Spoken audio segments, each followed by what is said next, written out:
بسم اللہ الرحمن الرحیم۔ السلام علیکم۔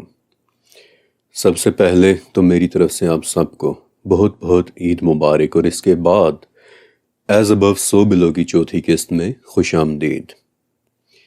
پچھلی قسط کی ریلیز کے بعد میں نے آپ کے تمام کمنٹس پڑھے اور ماشاءاللہ بالکل ویسا ہی ری ایکشن آیا جیسا کہ میں ایکسپیکٹ کر رہا تھا، ایک مائنڈ بلوئنگ قسم کا ری ایکشن۔ اور مجھے اس بات کی بہت خوشی ہے کہ آپ یہ سیریز قسط وار دیکھ رہے ہیں جیسا کہ اس کو دیکھنے کا حق ہے۔ اور آج آنے والے نئے ویورز کو بھی میں یہی ریکمینڈ کروں گا کہ اگر آپ نے پہلی 3 قسطیں نہیں دیکھیں تو پہلے انہیں ضرور دیکھیے گا، کیونکہ صرف تبھی آپ اس سیریز کو اس کی مکمل شان و شوکت کے ساتھ انجوائے کرنے کے علاوہ اسے سمجھ بھی پائیں گے۔ اوکے، پچھلی 3 قسطوں کے دوران ہم یہ راز تو حل کر چکے کہ چھٹے آسمان کے اوپر سے سدرۃ المنتہا کا پانی ہماری دنیا تک کیسے آ رہا ہے۔ پچھلی قسط کا ایک کوئک ریکیپ کہ یہ پانی دریائے نیل اور فرات کے نیچے موجود ان بڑی بڑی غاروں سے نکل کر آ رہا ہے کہ جن کی دیواروں پر کرسٹلز جڑے ہوئے ہیں۔ اب ان کرسٹلز اور سدرۃ المنتہا کے درمیان کسی قسم کا کوئی کنیکشن فارم ہوا ہوا لگتا ہے، کیونکہ نبی کریم صلی اللہ علیہ وآلہ وسلم نے بتایا تھا کہ سدرہ کا درخت بھی کرسٹلز میں تبدیل ہو جاتا ہے، اور کرسٹلز کی سب سے بڑی خاصیت کیا ہوتی ہے؟ ایبسولوٹ پرمیٹیوٹی، یعنی کہ کرسٹلز انرجی کو چینل کر سکتے ہیں، اسے ایک سے دوسری جگہ بھیج سکتے ہیں۔ اب ایک اہم سوال کہ وہاں اوپر اور یہاں نیچے کے کرسٹلز کے درمیان یہ کنیکشن کس نیچر کا ہے؟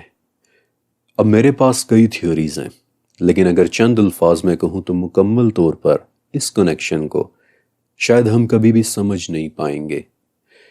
آپ سب کو یاد ہوگا کہ حیرت کے دروازے نام سے میں نے ایک پورا سیزن بنایا تھا، اور اس سیزن کے اندر ہم نے کیا سیکھا تھا کہ اللہ تعالیٰ نے ہماری اس دنیا میں، اس کائنات میں کئی طرح کے راستے بنائے ہیں، پاتھ ویز بنائے ہیں۔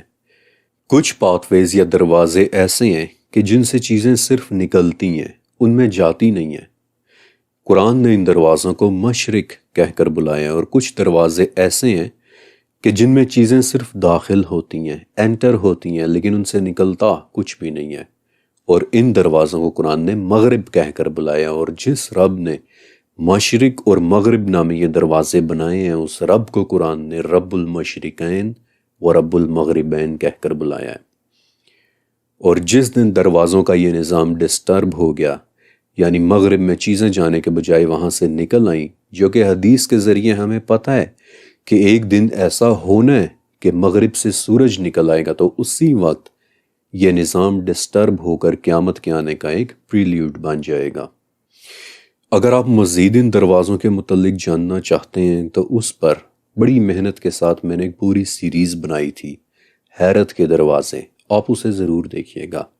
میں اس کی پلے لسٹ کا لنک بھی اس ڈسکرپشن میں انشاءاللہ لکھ دوں گا۔ اب یہ دروازے ایگزسٹ کرتے ہیں، ہماری میتھمیٹکس تو یہ بتا چکی ہے کہ ہاں یہ دروازے ایگزسٹ کرتے ہیں، لیکن ہماری انجینئرنگ ابھی اس قابل نہیں ہوئی کہ ان دروازوں کو ہم اپنی مرضی سے کھول کر انہیں استعمال کر سکیں، انہیں انڈرسٹینڈ کر سکیں، انہیں اسٹڈی کر سکیں۔ لیکن ایک بات پر ہماری انجینئرنگ بھی آہستہ آہستہ اب پہنچنا شروع ہو گئی ہے کہ ان دروازوں کے کھلنے اور بند ہونے کے ساتھ کرسٹلز کا کوئی نہ کوئی تعلق، کوئی کنیکشن ضرور ہے۔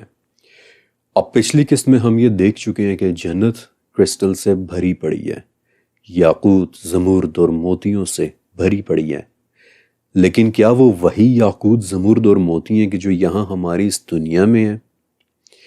دیکھیے، کرسٹلز پر سٹڈی تقریباً ایک بالکل نئی فیلڈ ہے، بلکہ اگر میں کہوں کہ میری یہ سیریز اردو زبان میں کرسٹلز کے ٹاپک پر اب تک کا سب سے پہلا اور سب سے کمپریہنسو کام ہے تو شاید غلط نہیں ہوگا۔ بچپن سے ہم پڑھتے اور سنتے چلے آ رہے تھے کہ جنت میں موتی، زمرد اور یاقوت ہوں گے، لیکن ہمیشہ یہی سمجھا کہ یہ بات صرف ایک ایستھیٹک سینس میں کی جا رہی ہے، یعنی کہ جنت کی خوبصورتی کو سگنیفائی کرنے کے لیے کہ دیکھو جنت کتنی پیاری ہے۔ لیکن کبھی کسی نے یہ نہیں سوچا کہ کیوں آخر اللہ نے وہاں یہ کرسٹلز رکھے ہیں، اور یہ اپنی نوعیت کی پہلی سیریز ہے کہ جس کے اندر میں نے آپ کو بتایا ہے کہ کیونکہ کرسٹلز صرف خوبصورتی کے لیے نہیں بلکہ وہ اس سے کہیں بڑھ کر ہوتے ہیں۔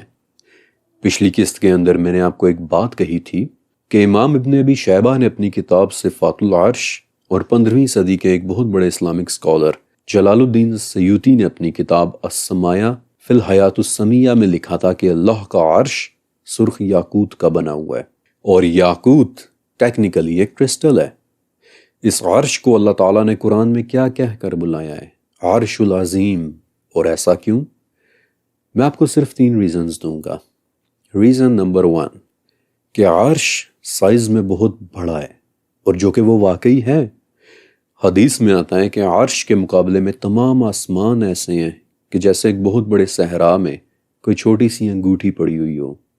عرش اللہ کی سب سے بڑی مخلوق ہے، اور قرآن کے مطابق یہ تب بھی تھا کہ جب اللہ نے کچھ اور ابھی تخلیق بھی نہیں کیا تھا۔ دوسری وجہ کہ عرش انتہائی خوبصورت ہے، اور جو کہ وہ واقعی ہے۔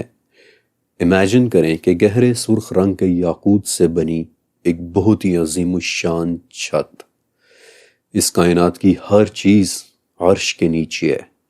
ڈیپ ریڈ یاقوت سے بنے عرش کے اس طرف ریلم آف کریشن ہے، یعنی کہ مخلوقات کی دنیا، اور عرش کے اس طرف ریلم آف گاڈ ہے، یعنی کہ تخلیق کرنے والے کی دنیا۔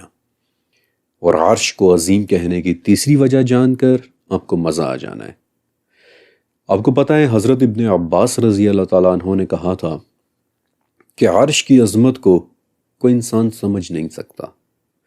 پھر جب جبرائیل علیہ السلام نے اپنے پروں کو کھولا اور ان کے پروں سے یاقوت، زمرد اور موتی نکل کر گرے، تو نبی کریم علیہ السلام نے کیا فرمایا تھا کہ ان یاقوتوں کی، ان کرسٹلز کی حقیقت کو سوائے اللہ کے اور کوئی بھی نہیں جان سکتا۔ کیوں کہا تھا نبی علیہ السلام اور ابن عباس نے ایسا؟ کیوں نہیں سمجھ سکتے ہم ان کرسٹلز کی حقیقت یا ان کی عظمت کو؟ آپ کو ایک بہت مزے کی بات بتاتا ہوں۔ سن 2012 میں ایک پیشن گوئی ہوئی تھی، اور یہ پیشن گوئی کرنے والے کون تھے؟ MIT کے Nobel prize winner doctor Frank Wilczek. انہوں نے کہا تھا کہ ویسے تو سبھی کرسٹل کے ایٹمز ایک بہت ہی پرفیکٹ ترتیب کے ساتھ جڑے ہوئے ہوتے ہیں، لیکن میری سٹڈیز کے مطابق کائنات میں کرسٹلز کی ایک ایسی شکل بھی ہونی چاہیے جس کے ایٹمز اس قدر پرفیکٹ آرڈر میں ایک دوسرے سے جڑے ہوں گے کہ ان کے درمیان سے انرجی کبھی باہر نکل ہی نہیں پائے گی۔ وہ انرجی ہمیشہ ان کے اندر رہے گی، اور وہ ایٹمز اپنی انرجی لوز کیے بغیر ہر وقت گھومتے چلے جا رہے ہوں گے۔ اگر کبھی ہم نے ان کرسٹلز کو دیکھا تو ہمارے لیے وہ کرسٹلز بالکل ایلین ہوں گے۔ ہماری فزکس اور تھرمو ڈائنامکس کا کوئی بھی قانون ان کرسٹلز پر پہنچ کر ختم ہو جائے گا۔ وقت ان کے لیے کوئی معنی رکھتا ہی نہیں ہوگا۔ وہ کرسٹلز وقت کی قید سے بالکل آزاد ہوں گے، اور اسی لیے ڈاکٹر ویلچیک نے انہیں نام بھی یہی دیا تھا، the time crystal. In crystals کے اندر انرجی کی بے تحاشا اماؤنٹ سٹور ہو سکے گی، اور ویلچیک نے کہا تھا کہ اگر کسی طرح سے ہم وہ کرسٹلز حاصل کر لیں تو ہماری ٹیکنالوجی کی پہنچ اس کائنات میں ہر طرف پھیل جائے گی۔ ڈاکٹر ویلچیک کی اس پیشن گوئی کے بعد ٹائم کرسٹلز کی فیلڈ میں کافی کام ہوا تھا، اور پھر 2019 کے نیچر میگزین میں ایک رپورٹ پبلش ہوئی تھی۔ بیسیکلی یہ رپورٹ گوگل کے ایک پروسیسر کے حوالے سے تھی کہ جس کا نام تھا سائیکامور، ایک انتہائی پاورفل پروسیسر۔ اس پروسیسر کی طاقت کو ٹیسٹ کرنے کے لیے گوگل نے اسے ایک میتھمیٹیکل کوڈ دیا تھا، ایک انتہائی مشکل میتھمیٹیکل کوڈ۔ اب اس وقت دنیا کا سب سے طاقتور کمپیوٹر کون سا ہے؟ فرنٹیئر نام کا ایک سپر کمپیوٹر اس وقت دنیا کا سب سے طاقتور کمپیوٹر ہے، اور اگر فرنٹیئر اس کوڈ کو حل کرتا تو آپ کو پتہ ہے کہ فرنٹیئر کو کتنا ٹائم لگ جانا تھا؟ تقریباً 10,000 سال۔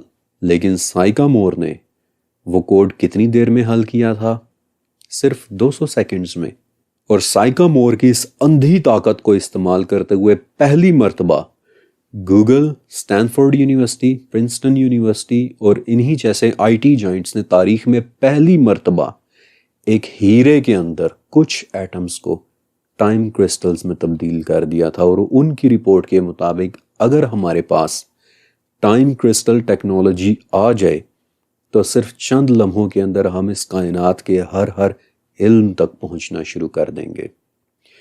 اور اب میں آپ کو بتاتا ہوں کہ عرش کے عظیم ہونے کی تیسری وجہ کہ عرش سرخ یاقوت کا بنا ہوا ہے، سدرہ کی شاخوں سے اوپر کسی قسم کے ڈیپ ریڈ کرسٹل کا۔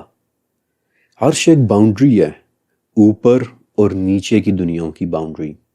اور آپ علیہ السلام نے بتایا تھا کہ جو بھی علم نیچے سے جاتا ہے وہ وہاں سے لے لیا جاتا ہے، اور جو بھی حکم اوپر سے آتا ہے وہ وہیں سے وصول کیا جاتا ہے۔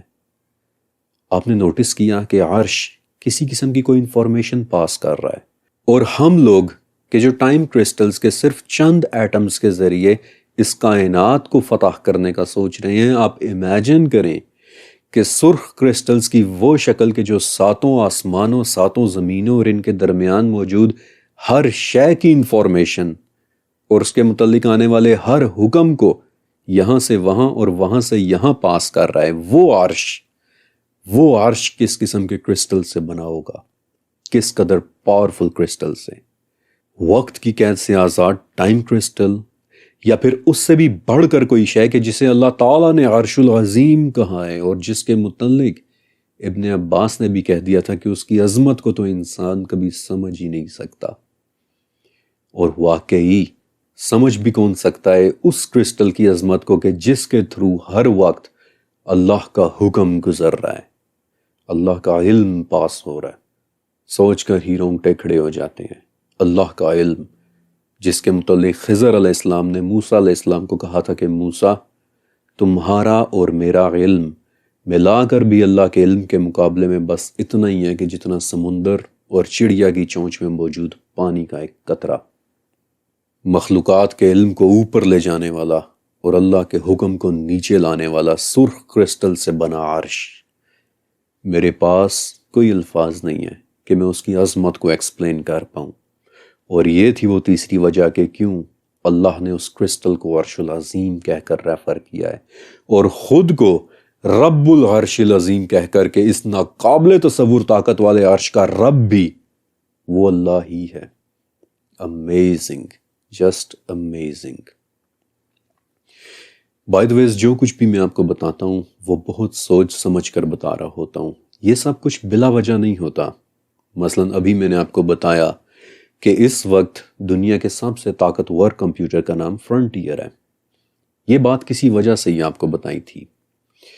آپ کو پتا ہے کہ اس وقت فرنٹیئر کہاں رکھا ہوا ہے؟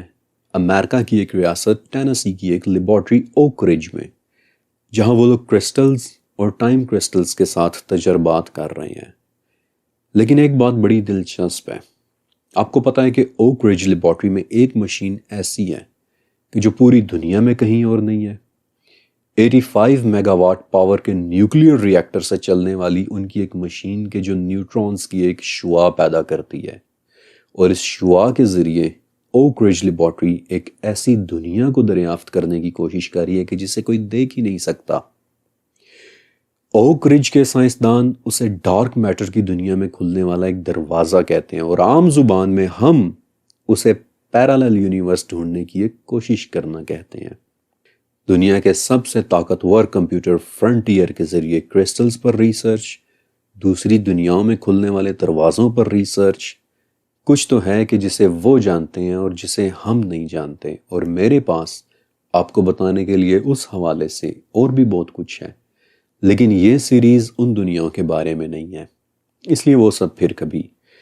لیکن اس وقت میرا آپ سے ایک سوال ہے کہ کیا کبھی آپ نے سوچا کہ سدرۃ المنتہا آخر ایک درخت ہی کیوں ہے؟ آخر سدرہ ایک بہت بہت اہم جگہ کا نام ہے، وہ جگہ کہ جو خالق اور مخلوق کے درمیان، دو عالمین کے درمیان ایک باؤنڈری کا نام ہے۔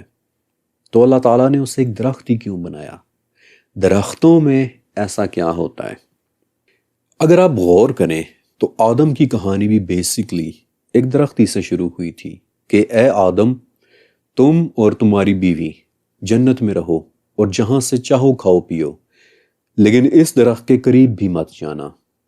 پھر موسیٰ علیہ السلام نے جب پہلی مرتبہ اللہ تعالیٰ سے کلام کیا تو القصص میں اس واقعے کی ایک ڈسکرپشن بھی دی گئی ہے کہ جب موسیٰ علیہ السلام اس بابرکت زمین پر پہنچے، یعنی طور پر، تو وہاں موجود ایک درخت میں سے انہیں آواز دی گئی کہ اے موسیٰ، میں ہی ہوں اللہ، تمام جہانوں کا پروردگار۔ یہ بہت اہم آیت ہے اور اسے آپ نے اپنے ذہن میں رکھنا ہے۔ پھر ایک درخت ہی کے نیچے 1400 صحابہ نے نبی کریم صلی اللہ علیہ وآلہ وسلم کے ہاتھ پر بیعت کی تھی کہ جسے بیعت رضوان کہتے ہیں۔ اس درخت کا ذکر سورہ فتح میں بھی آیا ہے کہ اللہ مومنوں سے خوش ہو گیا کہ جب وہ درخت کے نیچے آپ سے بیعت کر رہے تھے، اور اسپیشلی اس درخت کے نیچے ہونے والی بیعت کے متعلق اللہ تعالیٰ نے یہ بھی فرمایا ہے کہ اس بیعت کے کرنے والوں کے ہاتھوں پر اللہ کا ہاتھ تھا۔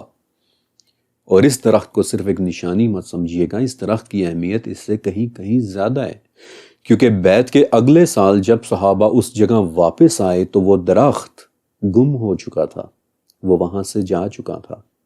وہ درخت دوبارہ کبھی کسی کو نہیں ملا۔ یہ بات بہت اہم ہے اور آگے چل کر ایک مرتبہ پھر میں اس پر واپس آؤں گا۔ لیکن اب آپ کو احساس ہونا شروع ہوا کہ درختوں میں کچھ نہ کچھ خاص تو ضرور موجود ہے۔ قرآن و حدیث میں جگہ جگہ آپ کو درختوں کی موجودگی نظر آئے گی، اور کرسٹلز کے بعد درخت وہ دوسری چیز ہے کہ جس کے جنت میں ہونے کا ذکر بار بار موجود ہے۔ مثلاً البقرہ کے مطابق جنت کا وہ درخت کہ جس کے پاس آدم و حوا کو جانے سے روک دیا گیا تھا۔ الاعراف، جہاں روکے جانے کے باوجود آدم و حوا اس درخت کے پاس گئے، اسے چکھا، اور پھر دونوں کی شرمگاہیں ایک دوسرے کے روبرو بے پردہ ہو گئیں۔ النحل، اور یہ بھی ایک بہت امپورٹنٹ آیت ہے کہ درختوں میں ان کے لیے بہت سی نشانیاں ہیں کہ جو عقل رکھتے ہیں۔ کون سی نشانیاں؟ میں بھی آپ کو بتاؤں گا بھی، ایک مرتبہ یہ لسٹ کمپلیٹ کرنے دیں۔ الاسرا، وہ درخت کہ جس سے اللہ تعالیٰ نے اپنی نفرت کا اظہار بھی کیا ہے۔ الطاحہ، ایک درخت ہی کے متعلق شیطان نے آدم و حوا کے دل میں بھی وسوسہ ڈالا تھا کہ کیا میں تجھے ہمیشہ کی زندگی کے درخت اور ہمیشہ کی بادشاہی کے متعلق نہ بتاؤں کہ جو کبھی پرانی نہیں ہوگی۔ سورہ حج، درختوں کے متعلق اللہ نے یہ بھی فرمایا ہے کہ یہ اپنے رب کے حضور سجدے میں ہے۔ سورہ حج، جنتوں کے ان درختوں کا ذکر کہ جن کے نیچے نہریں لہریں لے رہی ہیں۔ المومنون، ایک درخت کی تعریف کہ جو طور سینا پہاڑ سے نکلتا ہے، یا پھر قرآن کی شاید سب سے پراسرار آیات میں سے ایک آیت کہ جس میں اللہ نے بذات خود اپنی مثال دی ہے، اور وہاں بھی ایک بابرکت درخت کا ذکر کیا ہے۔ پھر سورہ یاسین اور الواقعہ، دونوں صورتوں میں ایک ایسے سبز درخت کا ذکر ہے کہ جس سے آگ نکلتی ہے۔ پھر ایک اور درخت کہ جس کا ذکر 4 صورتوں میں ہے، اور اس کی 4 پراپرٹیز بتائی گئی ہیں کہ وہ درخت جہنم سے نکلتا ہے۔ وہ بڑی ہی سخت آزمائش والا درخت ہے۔ اس کے پتے اور شاخیں شیاطین کے سروں جیسے ہیں، اور یہ کہ وہ چکھنے میں تیز گرم پانی کی طرح ہیں اور پیٹ میں جا کر تانبے کی طرح ابلنے لگ جاتا ہے۔ الصافات، وہ درخت کہ جو حضرت یونس علیہ السلام کے اوپر تب اگا دیا گیا تھا کہ جب انہیں مچھلی نے اپنے پیٹ سے باہر نکال دیا تھا۔ اور سورہ رحمان میں ان درختوں کا ذکر کہ جو ستاروں کے ساتھ اللہ کے سامنے سجدے کرتے ہیں۔ ابھی میں نے آپ کو صرف قرآن میں درختوں کا ذکر دکھایا ہے، احادیث کو تو ابھی میں نے ٹچ بھی نہیں کیا، کیونکہ 749 احادیث ایسی ہیں کہ جو صرف درختوں کے ہی متعلق ہیں، اور وداؤٹ ریپٹیشن، یعنی کہ تمام کی تمام احادیث اپنے متن میں یونیک ہیں، کوئی حدیث دوبارہ رپیٹ نہیں ہوتی۔ اور اگر میں حدیث میں درختوں کا ذکر کرنے لگ گیا تو یہ کس 2 گھنٹے سے پہلے شاید ختم بھی نہ ہو۔ مثلا میں آپ کو ایک حدیث کا بتاتا ہوں کہ جس میں جنت کے ایک درخت کا ذکر ہے۔ اس درخت کا نام طوبیٰ ہے، اور وہ اس قدر بڑا ہے کہ بہترین سے بہترین گھوڑ سوار بھی اگر اس کے سائے میں بھاگنا شروع کرے تو 100 سال تک بھاگنے کے باوجود وہ کبھی اس کے سائے سے باہر بھی نہیں نکل پائے گا۔ اوکے، ایک انٹرسٹنگ بات کہ میں نے حدیث میں دی گئی انفارمیشن سے اس درخت کا سائز کیلکولیٹ کرنے کی کوشش بھی کی تھی کہ ایک گھوڑ سوار کی ایوریج سپیڈ 71 کلومیٹر پر آور ہوتی ہے، اور اگر وہ بغیر رکے بھی طوبیٰ کے نیچے بھاگتا رہے تو 100 سال بعد وہ گھوڑ سوار 6.25 کروڑ کلومیٹر تک بھاگ چکا ہوگا، لیکن سٹل اس درخت کو کراس نہیں کر پایا ہوگا۔ آپ کو پتہ ہے کہ یہ کتنا فاصلہ بنتا ہے؟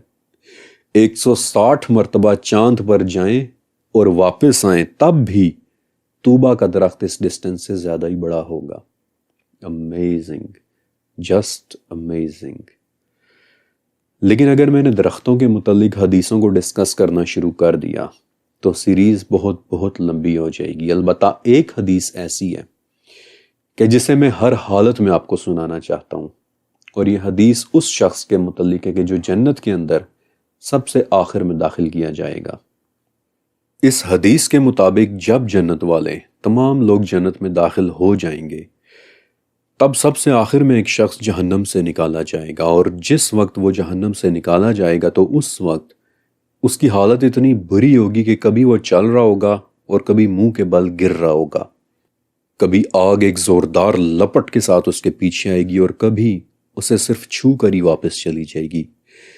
لیکن بالآخر لڑکتے لڑکتے وہ شخص جب آگ سے دور پہنچ جائے گا تو اس وقت پلٹ کر وہ آگ کی طرف دیکھے گا، اللہ کا شکر ادا کرے گا اور پھر اللہ سے ایک دعا کرے گا کہ یا اللہ سب لوگ جنت میں چلے گئے ہیں، سو اب تو مجھے وہ چیز دے دے کہ جو ابھی تک کسی اور کو نہیں دی۔ تو اپنی اس دعا پر اسے دور ایک درخت دکھائی دینے لگے گا۔ وہ شخص اللہ سے دعا کرے گا کہ یا اللہ وہ کتنا پیارا درخت ہے، تو مجھے اس کے سائے کے نیچے پہنچا دے تاکہ میں اس کے پاس ہی رہوں۔ اور آپ مزے کی بات دیکھیں کہ اللہ بھی اسے جواب دے گا اور اس سے پوچھے گا کہ اے ابن آدم، اگر میں تجھے یہ درخت دے دوں تو کیا تم مجھ سے کچھ اور بھی مانگے گا؟ وہ شخص کہے گا کہ نہیں یا اللہ، مجھے بس یہ درخت دے دے اور اس کے بعد میں پھر کچھ بھی نہیں مانگوں گا۔ اللہ تعالیٰ اس پر اس سے وعدہ بھی لے گا کہ اچھا تو پھر تم مجھ سے وعدہ کر، اور یوں اس شخص کو اس درخت کے نیچے پہنچا دیا جائے گا۔ لیکن وہاں پہنچ کر ایک عجیب معاملہ ہوگا کہ اسے ایک نیا درخت بھی نظر آنے لگ جائے گا کہ جو پہلے والے درخت سے زیادہ خوبصورت ہوگا۔ تو اس پر وہ شخص اپنا وعدہ بھول کر ایک بار پھر سے اللہ سے ریکویسٹ کرے گا کہ یا اللہ اب مجھے اس کے بجائے وہ والا درخت دے دے۔ اللہ تعالیٰ اسے اس کا وعدہ یاد دلائے گا کہ تو نے مجھ سے وعدہ کیا تھا ابن آدم کہ تو کچھ اور نہیں مانگے گا۔ لیکن پھر اللہ اس شخص کی یہ دعا بھی قبول کر لے گا کیونکہ وہ جانتا ہے کہ یہ اس وقت ایک ایسی چیز کو دیکھ رہا ہے کہ جس پر اسے صبر ہو ہی نہیں سکتا۔ لہٰذا اللہ اس کی دعا قبول کرتے ہوئے اسے اس نئے درخت کے نیچے بھی پہنچا دے گا۔ لیکن وہاں پہنچ کر ایک مرتبہ پھر سے ایسا ہی ہوگا، ایک مرتبہ پھر سے اس شخص کی نظر ایک ایسے نئے درخت پر پڑ جائے گی کہ جو پہلے دونوں درختوں سے زیادہ خوبصورت ہونا ہے، اور ایک مرتبہ پھر سے اس کی برداشت جواب دے جائے گی اور وہ دعا کرے گا کہ یا اللہ ایک آخری دعا ہے، مجھے اس نئے درخت کے نیچے پہنچا دے اور پھر اس کے بعد میں کچھ بھی نہیں مانگوں گا۔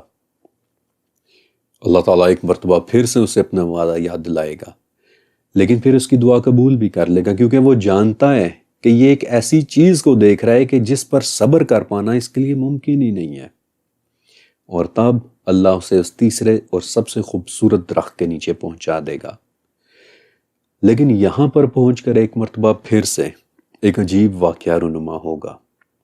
تیسرے اور سب سے خوبصورت درخت کے نیچے پہنچ کر اب اس شخص کو جنتیوں کے باتیں کرنے کی آواز سنائی دینے لگے گی، کیونکہ یہ تیسرا والا درخت جنت کے بالکل قریب موجود ہوگا۔ اور ایک مرتبہ پھر سے وہ شخص اپنا وعدہ بھول کر دعا کرے گا کہ یا اللہ اب یہاں تک پہنچا دیا تو پھر اب جنت میں ہی داخل فرما دے۔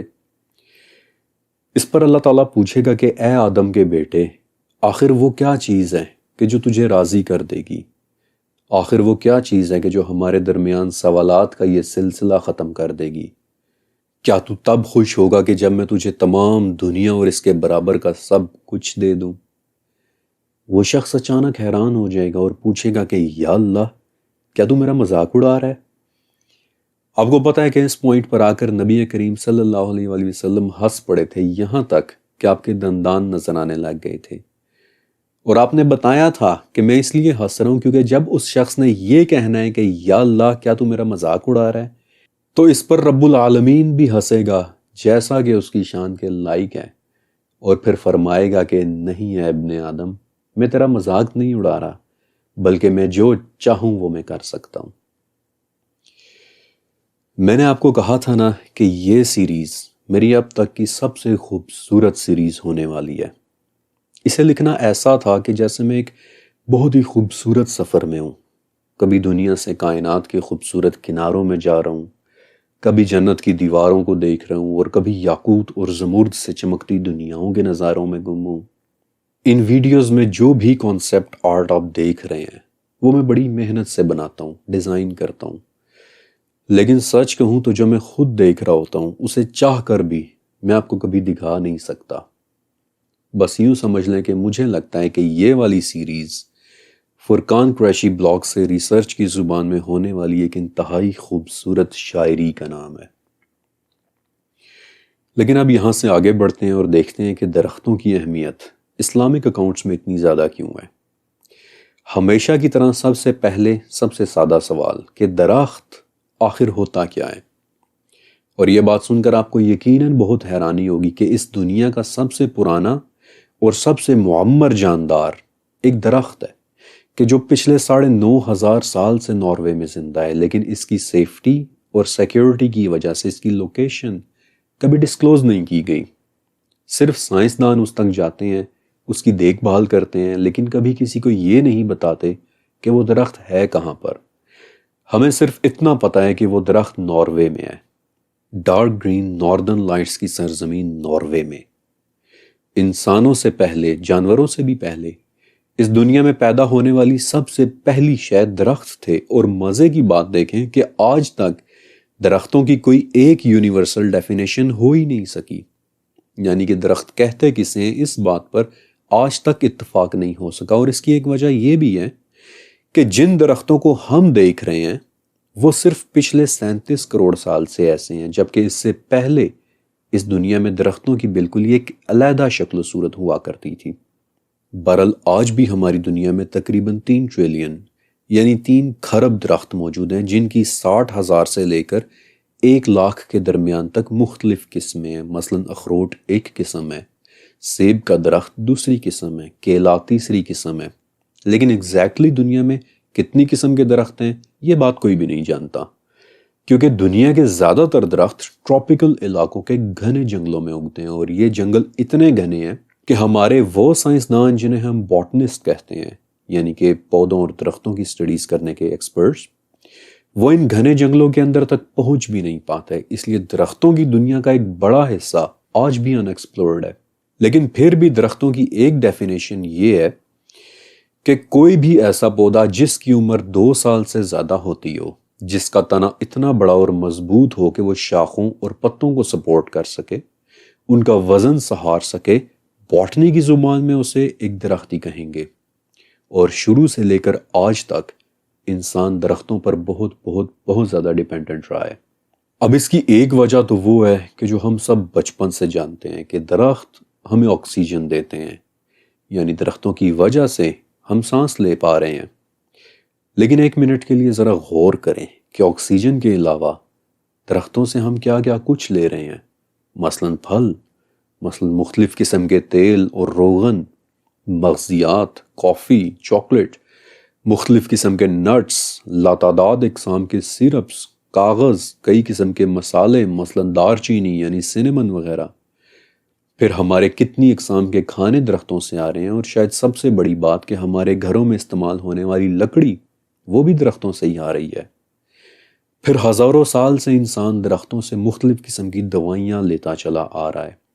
اپنے ریسرچ ورک کے دوران میں نے کانگریس کی لائبریری میں حضرت عیسیٰ علیہ السلام کے زمانے کی ایک کتاب دیکھی تھی، دی میٹیریا میڈیکا، جس میں تقریباً 600 درختوں اور پودوں اور ان کے میڈیسنل یوزز کے متعلق لکھا ہوا ہے۔ چاہتے نہ چاہتے بھی انسان درختوں پر ہی ڈیپینڈ کر رہے ہیں، لیکن درخت صرف انسانی ضرورت کی نہیں بلکہ اس سے کہیں زیادہ کی اہمیت بھی رکھتے ہیں۔ ہزاروں سال سے درخت مقدس سمجھے چلے جاتے رہے ہیں، اور آپ دیکھنا چاہیں گے کہ کیسے؟ تو میرے ساتھ چلیے ایک بہت ہی خوبصورت اور حیران کن سفر پر، جہاں میں آپ کو اپنی وہ سٹڈی دکھاؤں گا کہ جو میں نے درختوں کو ملٹیپل لیئرز میں سمجھنے کے بعد کی ہے۔ اور وہ دکھانے کی خاطر 2 منٹ کے لیے میں آپ کو اپنے ساتھ قدیم ہندوستان میں لے کر جانا چاہتا ہوں، جہاں اکثر آپ نے ہندو خواتین کو دیکھا ہوگا کہ وہ ایک درخت کے گرد گھوم گھوم کر تنے پر ایک دھاگا باندھتی ہیں، اور اس دوران اپنی دعائیں جنہیں وہ پراتھنا کہتی ہیں وہ مانگتی ہیں۔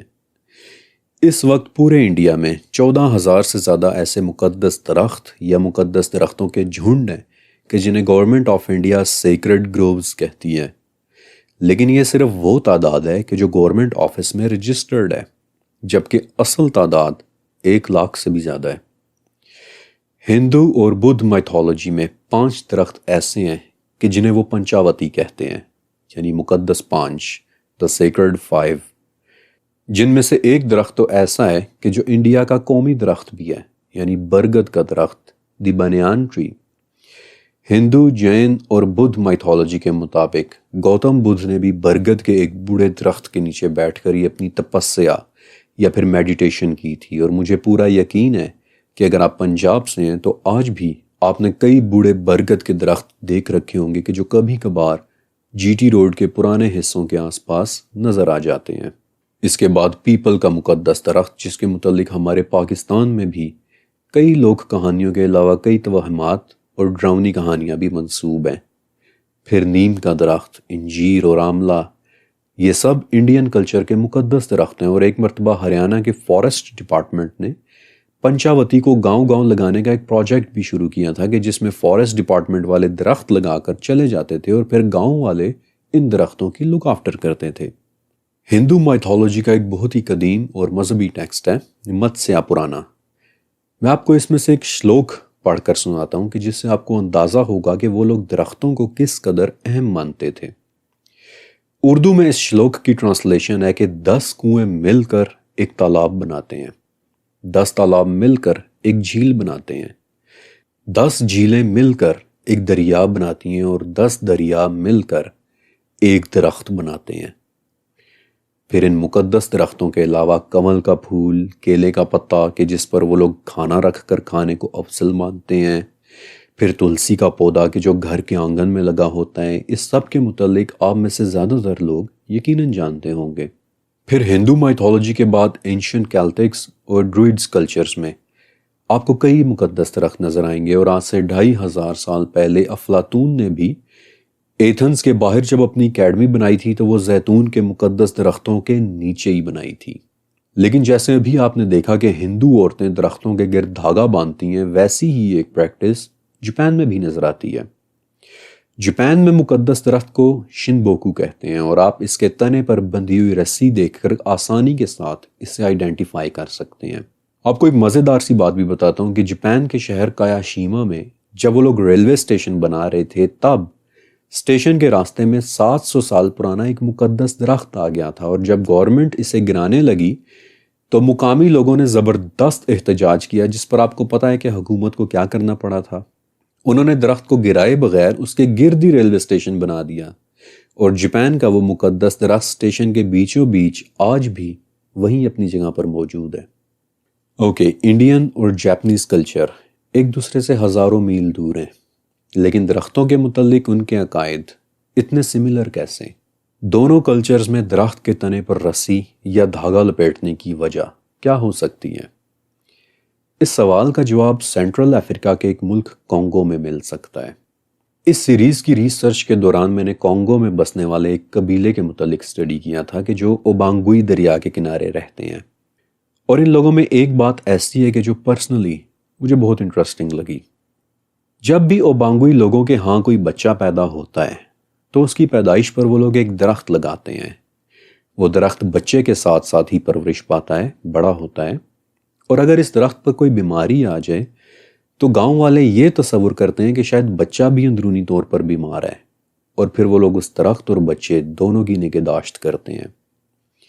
کئی سال گزرنے کے بعد اس درخت پر جب پھول نکلیں تو گاؤں والے اسے ایک اشارہ سمجھتے ہیں کہ اب بچے کی شادی کا وقت آ گیا ہے، اور جب اپنی عمر پوری کرنے کے بعد وہ بچہ جوان اور بوڑھا ہو کر پھر فوت ہو جاتا ہے تو اس وقت قبیلے والے یہ مانتے ہیں کہ بچے کی روح اب اس درخت میں چلی گئی ہے، اور اس درخت کی شاخوں کے ذریعے وہ روح اب دوسری دنیاؤں میں چلی جائے گی۔ پرسنلی مجھے یہ داستان بڑی انٹرسٹنگ لگی، لیکن آپ نے ایک اہم بات نوٹس کی کہ اوبانگوئی کے لوگ درخت کو ایک سمبولک میننگ بھی دیتے ہیں کہ جس کی شاخیں دوسری دنیاؤں اور ہماری دنیا کے درمیان ایک لنک کا کام کرتی ہیں۔ ڈنمارک، ناروے اور سویڈن کی نورس مائتھولوجی میں بھی ایک بہت بڑا مقدس درخت ہے یہ گادرے سل، ایک بہت بہت بڑا درخت کہ جس کی جڑیں زمین میں اور شاخیں آسمان کی مختلف دنیاؤں میں پھیلی ہوئی ہیں اور اس کی شاخوں پر مختلف مخلوقات رہتی ہیں۔ آپ بٹوین دا لائنز چھپی ہوئی ایک انفارمیشن سمجھ رہے ہیں؟ اگر نہیں تو اب جو میں آپ کو بتانے والا ہوں اسے آپ نے بہت غور سے سننا ہے۔ درخت ایک ایسی شے ہے کہ جس کی جڑیں زمین میں یعنی مٹی اور پانی میں، جبکہ اس کی شاخیں ہواؤں اور آسمان میں ہوتی ہیں۔ یہ دونوں چیزیں دو مختلف عالموں میں زندہ ہوتی ہیں۔ درخت کو ہمیشہ سے دو مختلف عالموں کے درمیان ایک لائیو کنیکشن کے طور پر دیکھا جاتا ہے، اوپر اور نیچے کے کنیکشن کی علامت، ابو اور بلو کے کنیکشن کی علامت، ایک ایسا لنک کہ جو دو مختلف ریلمز میں زندہ ہوتا ہے، ایک ایسا کنیکشن کہ جو بالکل مختلف دنیاؤں میں زندہ ہوتا ہے۔ مٹی کی دنیا یعنی نیچے اور آسمان کی دنیا یعنی اوپر کے درمیان ایک لنک کی علامت ہے۔ اسی لیے بانگوئی لوگ مانتے ہیں کہ روحیں شاخوں کے ذریعے دوسرے عالم میں چلی جاتی ہیں۔ اسی لیے ہندو میتھولوجی میں عورتیں تنے کے گرد دھاگا باندھتے ہوئے پرارتھنا کرتی ہیں، کیونکہ وہ یہ علامت دکھا رہی ہوتی ہیں کہ ہم اپنی دنیا کو اوپر کی دنیا سے جوڑ رہی ہیں۔ جاپان میں بھی شنبوکو کے گرد رسی ایک سمبولک معنوں میں لپٹی ہوتی ہے، جس کے دو ریزنز ہوتے ہیں۔ پہلا یہ کہ کہیں کوئی اپنی لا علمی میں مقدس درخت کو نقصان نہ پہنچا دے، اس لیے اسے رسی پہنا کر مارک کیا جاتا ہے، اور دوسرا یہ کہ وہ رسی بھی ایک سمبولک رکاوٹ ہوتی ہے، ایک سمبولک بیریئر ہوتی ہے کہ دوسری دنیا سے کوئی چیز نکل کر ہماری دنیا میں نہ آ جائے۔ ہر کلچر میں درخت ایک علامت کے طور پر بھی دیکھا جاتا ہے، دو مختلف عالموں کے درمیان ایک کنیکشن کی علامت، اوپر اور نیچے کو ایک دوسرے سے جوڑنے کی علامت۔ اور کیا اسلام میں بھی درخت کسی قسم کا کوئی سمبولک میننگ رکھتا ہے؟ جی ہاں، بالکل رکھتا ہے، بلکہ اسلام میں تو درخت اتنا واضح سمبولک میننگ رکھتا ہے کہ اسے تو میں بالکل آخر میں بیان کرنا چاہتا تھا۔ سورہ ابراہیم کی 24 نمبر آیا کہ پاکیزہ کلمے کی مثال ایک درخت کے جیسی ہے کہ جس کی مضبوط جڑیں اور اس کی شاخیں آسمان میں ہیں۔ قرآن میں بھی درخت کو ایک سمبولک میننگ دیا گیا ہے کہ جو شروع تو تمہارے پاس سے ہوتا ہے، زمین میں، نیچے کی دنیا میں، لیکن اس کی پہنچ، اس کا لنک سیدھا آسمانوں میں جاتا ہے۔ اور اسی لیے پچھلی قسط کے اندر میں نے آپ کو وہ حدیث یاد رکھنے کا کہا تھا کہ جس میں نبی کریم صلی اللہ علیہ وآلہ وسلم نے فرمایا کہ میں ایک درخت پر بیٹھا کہ جس کی شاخیں بڑھتی چلی گئیں، یہاں تک کہ میں چاہتا تو آسمان کو چھو سکتا تھا، اور پھر میرے لیے ایک دروازہ کھول دیا گیا۔